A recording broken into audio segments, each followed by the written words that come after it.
Assalamualaikum warahmatullahi wabarakatuh. Saya perwakilan dari kelompok 3 ingin mempresentasikan hasil tugas kerja kelompok kami. Saya sendiri Tubagus Jubair Arkan dari jurusan Teknik Informatika. Di sini ada rekan-rekan saya yang bernama Firlin Nur Fauzia, Novia Rahmawati Sukoco, dan Tia Anggraini. Selanjutnya akan diambil oleh Tia Anggraini.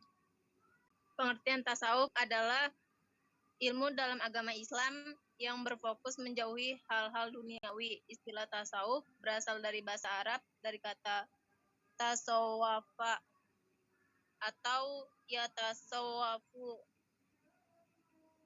atau juga tasawuf mengandung makna menjadi berbulu yang banyak, yakni menjadi seorang sufi atau menyerupainya dengan ciri khas pakaiannya terbuat dari bulu domba atau wol. Dari segi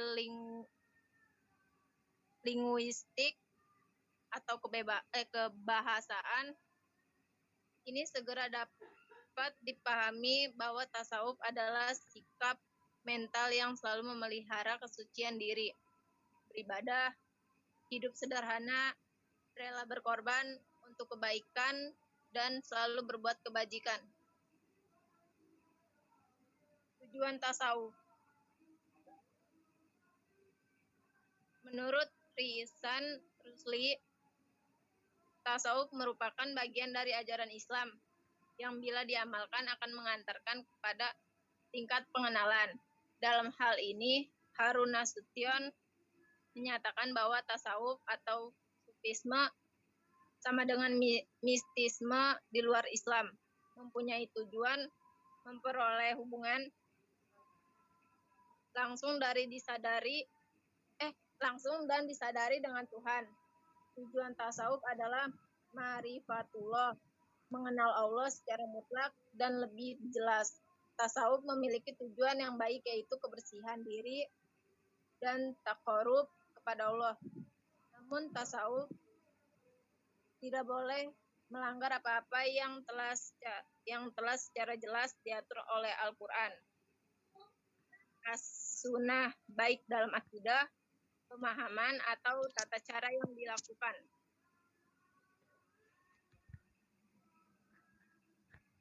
Menurut Dadan dan Wildan, tasawuf ini dipelajari untuk memperoleh dua hal, yaitu secara ilmi untuk memahami metode berpikir tasawuf, makna karakteristik tasawuf, serta secara amali untuk merasakan makna tasawuf itu dengan memiliki kebersihan jiwa sebagai langkah awal memperoleh hubungan dengan Tuhan. Secara lebih rinci, tujuan bertasawuf itu adalah menelusuri garis hubungan antara hamba dengan Tuhannya. Kedua, memiliki sentelan ruhaniyah antara hamba dengan Tuhannya. Ketiga, menemukan identitas diri atau ketemu diri ma'rifah, yaitu mengenal qalb atau arafah qalbah, mengenal nafs atau arafan nafs, mengenal Rob atau arafah Rob, berakhlak dengan akhlak Rasulullah, akhlak Al-Quran, akhlak Allah, terkecuali suatu hal, yaitu al-mutakabbir. Fokusnya untuk meraih mutaharun, marifatun, dan muqarrabun.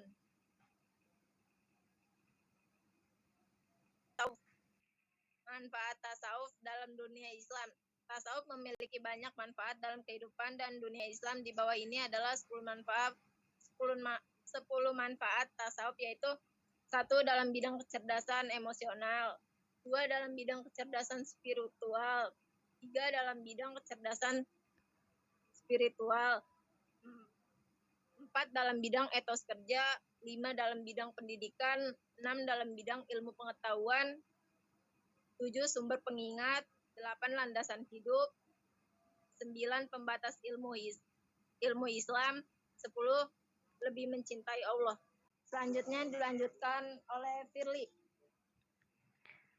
Fungsi tasawuf. Menurut Daden dan Wildan, ada 2 fungsi tasawuf, yaitu 1. Terhadap keindahan akhlak. Akhlak yang baik itu disebut juga dengan ihsan. Ihsan itu berarti merasa dilihat olehnya. Merasa dilihat ini merupakan langkah awal masuk ke khazanah tasawuf. Tingkatannya adalah merasa dilihat, lalu merasa melihat, merasa dekat, dan akhirnya merasa satu. Dengan begitu, maka tasawuf berfungsi sebagai khazanah ilahiyah yang menampak pada keindahan akhlak. Tasawuf merupakan sisi dalamnya dan akhlak merupakan sisi luarnya. Berawal dari tindakan-tindakan yang suci, lalu mengkristal menjadi sifat yang suci, dan berikutnya terbentuklah kolbu yang suci. Kemudian setelah itu dalam keadaan suci, mulai menghadap Zat yang Maha Suci, dan berikut terus saja menghadap untuk semakin mendekat kepadanya dengan berbagai sandungan. 2. Terhadap keindahan teknologi. Dengan nilai tasawuf menjadi teknologi informasi, tidak menjadi sekuler, teknologi diwarnai oleh nilai-nilai ilahiyah. Secara lahir tidak menyimpang dari rambu-rambu syariat lahir, dan secara batin tidak menyimpang dari rambu-rambu syariat batin. Kuncinya adalah kecanggihan teknologi sekedar dijadikan sebagai media yang strategis untuk mencapai tujuan bersifat ilahiyah yang esensi. Teknologi dikendalikan untuk kepentingan agama dan bukan agama dikendalikan untuk kepentingan teknologi. Yang ketiga, adapun fungsi dari tasawuf adalah pedoman moral dan etika dalam menjalani kehidupan sehari-hari, alat untuk menyensor berbagai pengaruh dan dampak yang dibawa oleh arus modernisasi dengan mengambil yang baiknya serta menolak yang jeleknya. Sebagai media untuk mengingat Allah dalam situasi dan kondisi apapun, serta menjaga utuhnya jati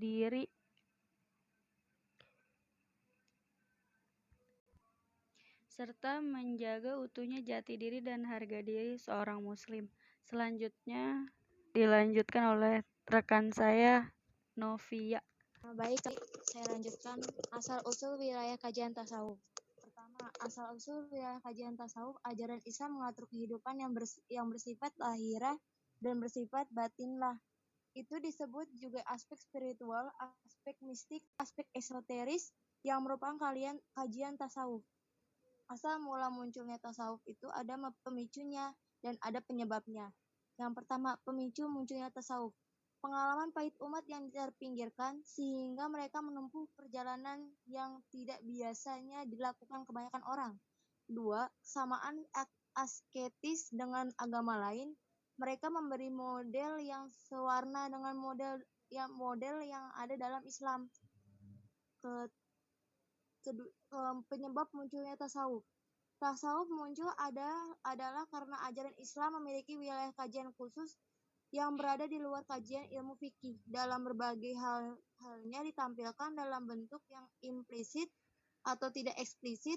Tasawuf itu muncul berawal dari pola hidup dalam bentuk zuhud. Nabi dan para sahabatnya dipandang memiliki sifat semacam berikut. Yang pertama, zuhud pada Rasulullah Shallallahu Alaihi Wasallam. Kedua, zuhud pada Abu Bakar Siddiq. Ketiga, zuhur pada Umar bin Khattab. Keempat, zuhud pada Utsman bin Affan.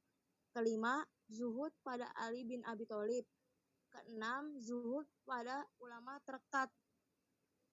Timbulnya tasawuf dalam Islam bersamaan dengan munculnya agama yang itu sendiri, yaitu semenjak Nabi Muhammad SAW diutus menjadi Rasul untuk segenap umat manusia dan seluruh alam semesta.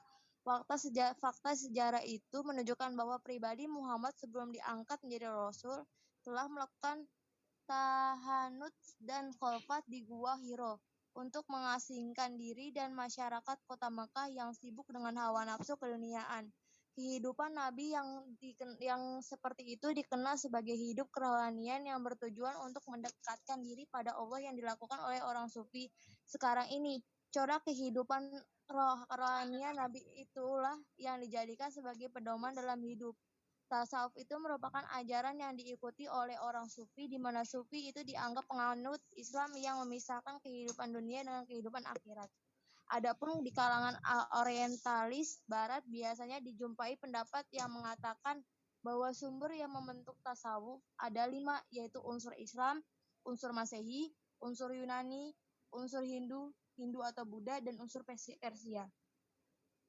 Unsur kehidupan tasawuf ini mendapat perhatian yang cukup besar dari sumber ajaran Islam, Al-Quran dan Al-Sunnah, serta praktek kehidupan Nabi dan para sahabatnya.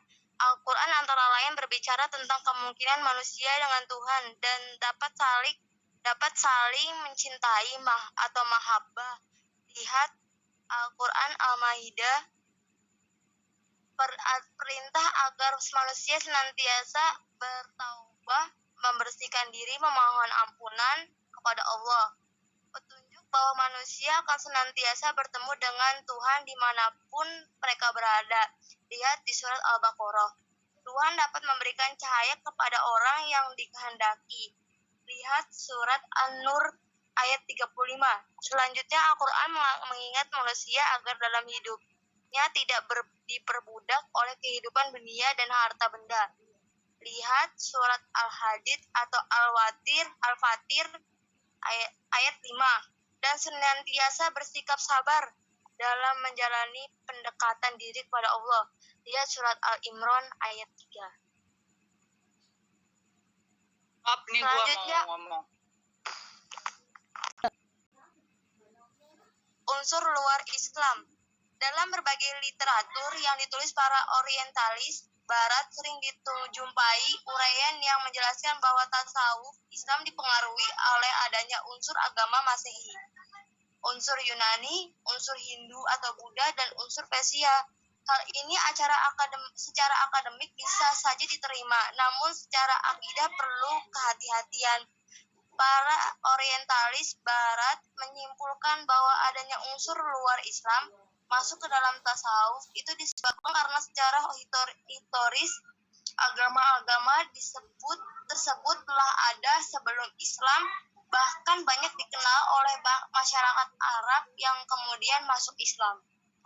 Akan tetapi, kita dapat mengatakan bahwa boleh saja orang Arab terpengaruh oleh agama-agama tersebut, namun secara tidak otomatis mempengaruhi kehidupan tasawuf, karena para penyusun ilmu tasawuf atau orang yang kelak menjadi sufi itu bukan berasal dari mereka. Dengan demikian, adanya unsur luar Islam yang mempengaruhi tasawuf Islam itu merupakan masalah akademik, bukan masalah akidah Islamnya. Karena boleh diterima dengan sikap yang sangat kritis atau objektif. Kita mengakui bahwa Islam sebagai agama universal yang dapat bersentuhan dengan berbagai lingkungan sosial dan sangat selektif. Islam bisa beresonansi dengan berbagai unsur ajaran sufistik yang terdapat dalam berbagai ajaran tersebut. Dalam hubungan ini, maka Islam termasuk ajaran tasawufnya dapat bersentuhan atau memiliki kemiripan dengan ajaran tasawuf yang berada dari luar Islam itu. Selanjutnya saya akan lanjutkan lagi dengan Kak Arkan. Unsur Masehi. Orang Arab sangat menyukai cara kependetaan, khususnya dalam hal latihan jiwa dan ibadah. Atas dasar ini, tidak mengherankan jika Von Kromier berpendapat bahwa tasawuf adalah buah dari unsur agama Nasrani yang terdapat pada zaman jahiliyah. Hal ini diperkuat pula oleh Goldjiher yang mengatakan bahwa sikap fakir dalam Islam adalah merupakan cabang dari agama Nasrani. Selanjutnya, Noldiker mengatakan bahwa pakaian wol kasar yang kelak digunakan pada sufi sebagai lambang kesederhanaan hidup adalah merupakan pakaian yang biasa dipakai oleh para pendeta. Sedangkan Nicholson mengatakan bahwa istilah-istilah tasawuf itu berasal dari agama Nasrani. Dan bahkan ada yang berpendapat bahwa aliran tasawuf berasal dari agama Nasrani. Selanjutnya ada unsur Yunani. Kebudayaan Yunani yaitu filsafatnya telah masuk pada dunia di mana perkembangan dimulai pada akhir Daulah Umayyah dan puncaknya pada Daulah Abbasiyah. Mode berpikir filsafat Yunani ini juga telah ikut mempengaruhi pola berpikir sebagai orang Islam yang ingin berhubungan dengan Tuhan. Kalau pada bagian uraian dimulai perkembangan tasawuf ini baru dalam taraf amaliyah atau bisa disebut akhlak. Dalam pengaruh filsafat Yunani ini, maka uraian-uraian tentang tasawuf itu pun telah berubah menjadi tasawuf filsafat. Selanjutnya ada unsur Hindu-Buddha. Antara tasawuf dan sistem kepercayaan agama Hindu dapat dilihat adanya hubungan seperti sikap fakir. Darwisi Al-Birawi mencatat bahwa ada persamaan antara cara ibadah dan mujahadah tasawuf dengan Hindu. Kemudian pula paham reinkarnasi atau perpindahan roh dari satu badan ke badan yang lain. Nah, cara kelepasan dari dunia versi Hindu-Buddha dengan persatuan diri, dengan jalan mengingat Allah, salah satu makomat Sufiyah Al-Fana tampaknya ada persamaan dengan ajaran tentang nirwana dalam agama Hindu. Govind Jiher mengatakan bahwa ada hubungan persamaan antara Siddhartha Gautama dan Ibrahim bin Adam, yaitu tokoh sufi. Selanjutnya unsur Persia. Sebenarnya antara Arab dan Persia itu sudah ada hubungannya sejak lama, yaitu hubungan dalam bidang politik, pemikiran, kemasyarakatan, dan sastra. Akan tetapi, belum ditemukan dalil yang kuat mengatakan bahwa kehidupan rohani Persia telah masuk ke tanah Arab. Yang jelas adalah kehidupan kerohanian Arab masuk ke Persia itu terjadi melalui ahli-ahli tasawuf di dunia. Yang selanjutnya ada wilayah kajian tasawuf. Al-Islam itu memiliki 3 dimensi besar. Yang pertama itu mengenai persoalan pengakuan yang dibahas dalam ilmu kalam, ukurannya antara mengakui mengingkari. Yang kedua, mengenai persoalan syariat lahir yang dibahas dalam ilmu fikih. Ukurannya itu antara wajib, haram, atau halal haram. Dan yang ketiga, mengenai persoalan syariat batin yang dibahas dalam ilmu tasawuf. Ukurannya itu merasa tidak merasa atau merasa dilihatnya itu merupakan konsep ihsan yang disabdakan oleh Nabi. Menata akhlak dan ibadah yang dikemas dalam kehidupan spiritual untuk mengenalnya berawal dari merasa dilihat, merasa melihat, merasa dekat, dan kemudian merasa satu. Nah, di sini ada sikap umat terhadap tasawuf, yaitu positive thinking, berpikiran positif. Yang kedua ada negative thinking, berpikiran negatif. Yang ketiga ada neutral thinking. Nah, jadi di sini kita berempat udah nyiapin kesimpulan. Jadi tasawuf adalah sikap mental yang selalu memelihara kesucian diri, beribadah, hidup sederhana, rela berkorban untuk kebaikan, dan selalu berbuat kebajikan. Tasawuf pada intinya adalah upaya melatih jiwa dengan berbagai kegiatan yang dapat membebaskan dirinya dari pengaruh kehidupan dunia, sehingga tercermin akhlak yang mulia dan dekat dengan Allah Subhanahu wa Ta'ala. Tujuan tasawuf adalah ma'rifatullah, yaitu mengenal Allah secara mutlak dan lebih jelas. Tasawuf memiliki tujuan yang baik, yaitu kebersihan diri dan taqarrub kepada Allah. Fungsi tasawuf sebagai media untuk mengingat Allah dalam situasi dan kondisi apapun. Asal-usul lahir tasawuf.